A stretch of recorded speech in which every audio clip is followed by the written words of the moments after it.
Alright guys, TacticalRab back again today. I hope you are all doing well and enjoying your day so far, and there's been some interesting discussion these last couple of days about the place of the Krig in the meta at the present time. The QBZ of course was used on, well, quite a lot really when the XM4 was GA'd out of the game, but these last few days there's been a lot of Krigs being used on the professional circuit, and Dashy of course not having the greatest time with the QBZ a couple of days ago. Most assault rifles using the Krig. The question has certainly been there from some of the pros. Dashy, stop using the QBZ, put it away, get on this Krig wave on these 60Hz servers, and that is going to be the solution for this OpTic Chicago lineup. Intrigued to hear your thoughts in the comment section below. Like if you guys enjoyed the video, subscribe if you were new as always, I'd greatly appreciate it. It really helps out the channel. Thank you very much indeed for doing that. And first of all, at this, as you guys might be able to tell, we'll just make sure it's in the camera shot. There it is. TR logo on the shirt. Absolutely beautiful stuff. I know I said I'd get some merch ready for 50,000 subscribers. It came up too quickly, I wasn't able to do so. This is pretty simple stuff. TR logo, various colors, various different like types of shirt and stuff, different like qualities, all this type of stuff, basically so that all the color arrangements are there. So if you guys would like to check this out, it's in the store section. It's also on the actual website right here. This is the one that I have, but if you go to the main website page right here, these are all the featured products.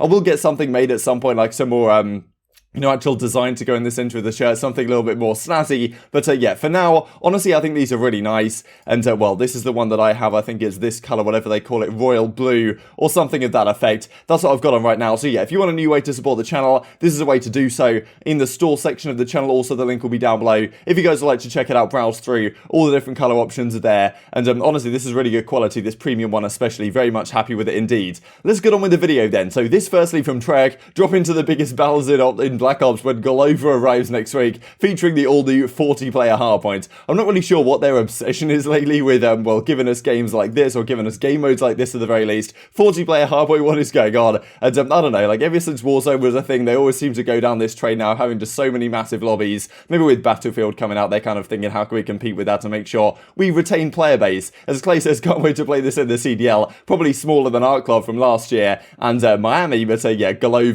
definitely sounds along a similar milestone. But well, this came out a couple of days ago. Trek say all these weapons are getting changed in this patch update coming next week sometime, and one of which is the Krig, right? So we're not exactly sure whether the Krig's going to be a nerf or a buff. We can relatively safely assume the LC-10 and the 74U are getting nerfs, but for the other weapons it's not so easy to say. The FFAR we talked about, probably a buff we discussed yesterday, but Krig, it's not so clear. Maybe it's overused to some degree, but well, clearly in the pro scene it's used quite a lot, but technically in terms of how much damage it does, for like public matches at least, especially after the headshot multiplier got nerfed early on, is not actually that good. So I wonder exactly what's happening with the Krig here. But certainly these last few days, if you guys have been, well, if you guys have been BDIs on the pro scene, you'll have seen a lot of Krigs in play, and not really too many QBZs. Because certainly, okay, when the XM4 would first disappeared because it got gentleman's agreemented out of the game, the QBZ was pretty much what everyone was using. But now the Krig and the QBZ kind of go hand in hand, and these last few days, the QBZ has basically not necessarily disappeared. On certain maps it's there. I even saw, I'm not sure who it was, maybe Vivid or Silly or something, using it even without a red dot yesterday on Garrison, which is, well, super ugly to be honest. But as you can see, the end of this map here on Moscow,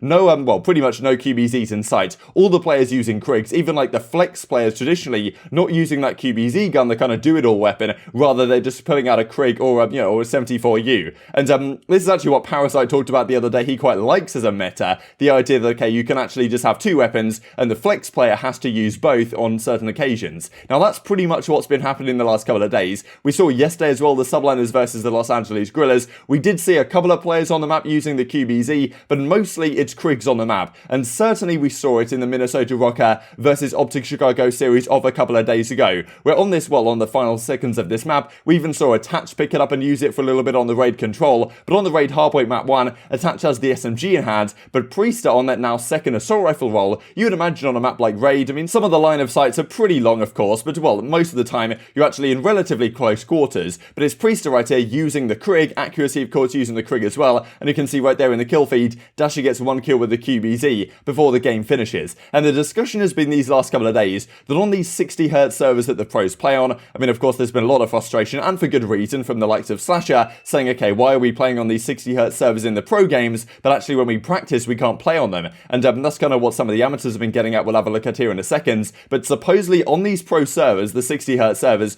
the Krig just shoots incredibly straight, or not just shoots straight, but it does a lot of damage. None of the bullets miss, like all the hit registration is great, and therefore the pros are thinking, well, the Krig on these 60Hz servers is the absolute truth, and that's what you should be using. So I'll play a couple of clips from the flank a couple of days ago with what the pros had to say on the matter, kind of saying, look, the Krig is the god tier weapon on these servers, therefore get rid of the QBZ, get on this 2-gun meta wave, and well, that's kind of what Dashy was missing in this pretty poor map that he had, map 1. And again, Bruce 2-11. I mean, it's just like maybe it's a QB. You think he should pull the Krig back out? I mean, you know what I was gonna say is, well, even when I was watching the match, and even now, bro, they're all saying put the fucking QBZ away, and then I was like paying attention to it, and I'm like, okay, Lamar and Priestahh are actually both using Krigs, and when I use the QBZ, I'm sorry, that gun felt like compared to the Krig. I don't know if that has anything to do with it. But listen, all the pros have been saying that the Krig on 60 Hz is different. Obviously, like I feel like they've been proven right. You've seen people like Clay get some crazy kills with it. Yeah. Apparently, the Krig on Hz is different. A lot of people have been saying it. I mean, obviously, I haven't tried it I haven't seen it myself, but from the looks of it, it looks like it's insane on 60 Hz. And I feel like it fits Brucey's playstyle, the Krig. Like I feel like it'll fit him well. 100%. The ARs, bro. The Krig looks phenomenal. It looks great. It looks phenomenal. 60 Hz? Yeah. Wow, it's it crazy. hits. That's what people are saying. The 60 Hz Krig, which is why a lot of people were all up in ours today when Big Brucey was running the QBZ. People were telling him to put it away. People were telling him to pull the Krig out because on 60 Hz it's really good. There was one kill I got on Envoy or Dylan with the Krig. I was mind blown. I was like, what? I felt bad. I was like, dude, I just choked this guy. Damn. Bro, yo, the AR, the AR looks crazy. Insane On the 60 Hz, yeah, I'm telling you. Guys, why is everybody... So, of course, this was not the greatest showing for OpTic a couple of days ago against the Minnesota Rokkr. Stanley comes in, dominates them, to be honest. I mean, Dashy goes 7-18. When have you seen a map from him like that? One of the most talented players in the entire game. And maybe you can get on the fact, okay, Minnesota, they kind of understood that it was actually the QBZ that really isn't the weapon on these new metas, or on these servers with the new meta in play, and it's actually the Krig that they should be using. Accuracy and Priestahh using it clearly to great effect on the game number 1, and they kept using it throughout the rest of the series. Even as I say, on Raid, a map where some of the line of sights aren't exactly incredibly long range, you'd think a QBZ would be pretty well suited to a map like Raid. Clearly it wasn't the case with Dashy struggling game 1 here, and that's what Frosty was talking about last night, that being Glow Frosty. Maybe one day I'll get to play on the 60 Hz servers the pros play on and actually get on a Pro League team and get to use a Krig, because this QBZ meta in challenges is miserable. So saying that in challenges and on servers that aren't the pro servers, the QBZ is still the go-to, but for the pros, the QBZ is not actually as good by any means. And it's kind of a frustrating situation to deal with, I'm sure, as a pro, because when you're practicing, you're playing on these 20 Hz servers, and maybe the Krig isn't as good for whatever reason. I'm not sure what the 60 Hz servers feel like, of course, with the Krig, but well, supposedly that is the way to go. And if Dashy puts away the QBZ, pulls out the Krig, that might be the solution here in this current meta. But as I said, in a few days' time, if the Krig gets nerfed again, then well, is the QBZ more viable? Is the FFAR getting buffed, and that's now going to be more viable? I'm sure an FFAR meta Dashy would certainly like, but yeah, lots of questions right now. As Spot says yesterday, Kenny cooking with the Krig. Game 1 yesterday on Checkmate Hardpoint up against the London Royal Ravens. Kenny comes out absolutely swinging, 39-26, I believe he goes game 1 with the Krig in hand. Honestly, when Kenny runs around the map, he's always done this, but like, you know the YYing, right? When he presses triangle, or YY as it was on Xbox back in the day to like, flap his gun around. That's, it's just like a habit that a lot of the players got into over time. I remember Big Time, he used to do it a lot, but he does kind of, whenever I watch him, like there's some gunfights he gets into every single game, like every single map that Kenny plays, where he's YYing like in the middle of the gunfight and he loses it as a result. And it's just like, if he could somehow cut that habit out, I swear his KD would go up by at least like 0.1 or something. But yeah, still, he was dominating map 1, fair play, with the Krig in hand, of course, right? And that's the Kenny now in the flex role. You'd think, okay, certainly on Checkmate, the Krig tends to be used more often, but pretty much that series, we didn't see a single QBZ come out. And these teams clearly, you would imagine, know what they're doing right now. This is what Priestahh had to say on it then a couple of days ago. GG's to OpTic 130, came out hot, just got to keep at it now and keep improving. How come you're using the Krig? Seems like the QBZ would fit your playstyle a lot more, says Tom. I've been using both in practice, honestly. Didn't know what I was going to use today, but broke off with a Krig and it felt good, so I just kept it out for the rest of the map and the rest of the series.